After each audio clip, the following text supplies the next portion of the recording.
Hello दोस्तों, welcome to my channel सुबलेच। पिछले class में हम लोगों ने जैन धर्म के परिचय को देख लिया था और आज के इस वीडियो में हम जैन धर्म के विशेषताओं के बारे में जानेंगे। तो चलिए दोस्तों, आज का क्लास शुरू करते हैं। तो सबसे पहले बात करें जैन धर्म की विशेषताओं की, तो इसमें सबसे पहला पॉइंट है कि जैन धर्म ने अपने आध्यात्मिक विचारों को सांख्य दर्शन से ग्रहण किया। बात करें दर्शन की, तो हम लोगों ने पहले भी पढ़ा था और हम लोग जानते हैं कि दर्शन एक ऐसी विचारधारा होती है जो हमें जीवन जीने का रास्ता बताती है, जो चीज़ों को देखने का और समझने का नज़रिया प्रदान करती है। और धर्म भी यही काम करता है। धर्म भी हमें जीवन को जीने का रास्ता बताता है, किस तरीके से हम लोग जीवन को जिए, जीने का उद्देश्य क्या होना चाहिए, ये सभी चीज़ें हमें धर्म के माध्यम से पता चलती हैं। तो इस तरीके से हम समझें तो जो धर्म है वह कहीं ना कहीं किसी दर्शन से जुड़ा होगा। तो इस तरीके से जो जैन धर्म था वह सांख्य दर्शन से जुड़ा था। उसकी जो विचारधाराएं थी जैन धर्म की, वह सांख्य दर्शन से जुड़ी हुई थी। अब बात करें तो जैन धर्म में ईश्वर की मान्यता नहीं है। जो जैन धर्म है वह ईश्वर को नहीं मानता है। हालांकि जो जैन धर्म है वह आत्मा की मान्यता देता है, यानी आत्मा को मानता है। ईश्वर को नहीं मानता है, आत्मा को मानता है।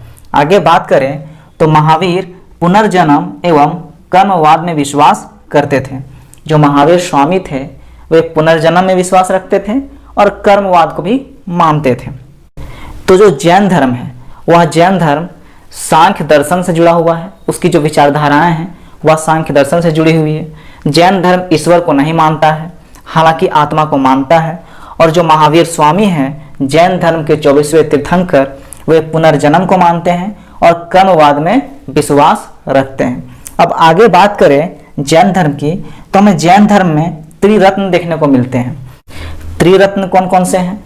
तो एक है सम्यक दर्शन, दूसरा है सम्यक ज्ञान और तीसरा है सम्यक आचरण। जो सम्यक ज्ञान है, सत्य और असत्य का ज्ञान ही सम्यक ज्ञान है। और ज्ञान पर श्रद्धा होना, ज्ञान पर श्रद्धा रखना ही सम्यक दर्शन है। और हितकारी कार्यों का समर्थन करना, हितकारी कार्यों को मानना और अहितकारी कार्यों का विरोध करना, उनका निषेध करना ही सम्यक आचरण कहलाता है। तो ये जो तीन रत्न हैं हमें तीन बातें सिखाता है। सम्यक ज्ञान कहता है कि सत्य और असत्य का ज्ञान ही सम्यक ज्ञान है, और ज्ञान पर श्रद्धा रखना, ज्ञान पे विश्वास रखना ही सम्यक दर्शन है।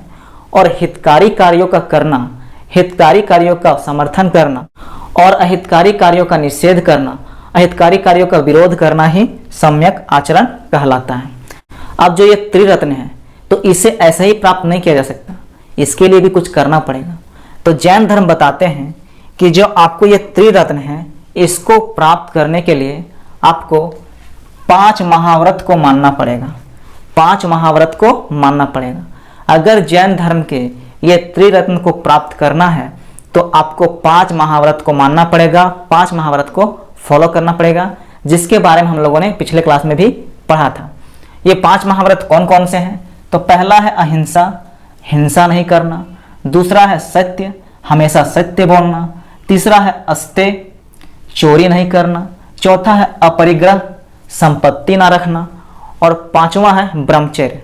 ये 4 जो हैं, अहिंसा, सत्य, असत्य, अपरिग्रह, ये जो शिक्षा है ये ऋषभदेव ने दिया था, और जो ब्रह्मचर्य है वे स्वामी महावीर जी ने दिया था।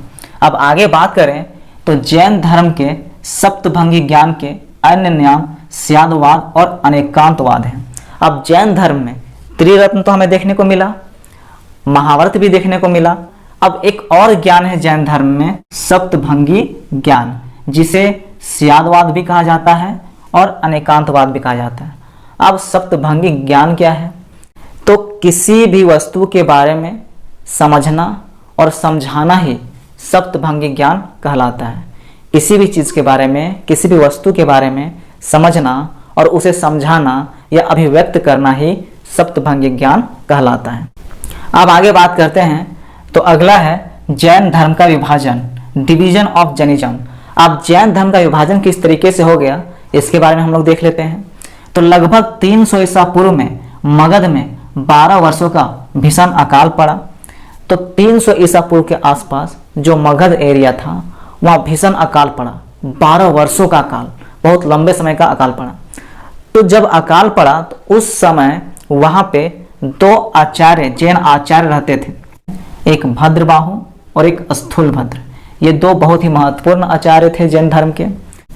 तो जब मगध में अकाल पड़ा तो उसमें से जो भद्रबाहु थे वे क्या किए, मगध को छोड़ दिए और मगध को छोड़ के वे कर्नाटक वाले इलाके में आ गए। मगध को छोड़ के वे कर्नाटक वाले इलाके में आ गए। और जो स्थूलभद्र थे, स्थूलभद्र मगध में ही रुक गए। जब मगध में 12 वर्षों का भीषण अकाल पड़ा तो उस समय मगध में दो जैन आचार्य थे, एक भद्रबाहु और एक स्थूलभद्र। और इसमें से जो भद्रबाहु थे वे अकाल पड़ने के कारण मगध छोड़ दिए और वे कर्नाटक आ गए, और जो स्थूलभद्र थे वे मगध में ही रह गए। उसके बाद 12 वर्षों के बाद जब सब कुछ सही हो गया तो जो भद्रबाहु थे वे वापस आए मगध में। तो जब मगध वापस आए भद्रबाहु, तो भद्रबाहु और स्थूलभद्र के विचारों के बीच मतभेद होने लगा। उनके विचार अलग अलग होने लगे। भद्रबाहु अलग विचार रखते थे, स्थूलभद्र अलग विचार रखते थे। तो उनके विचारों में मतभेद होने के कारण जो जैन धर्म है वह दो भागों में बट गया। पहला हो गया भद्रबाहु और दूसरा हो गया स्थूलभद्र।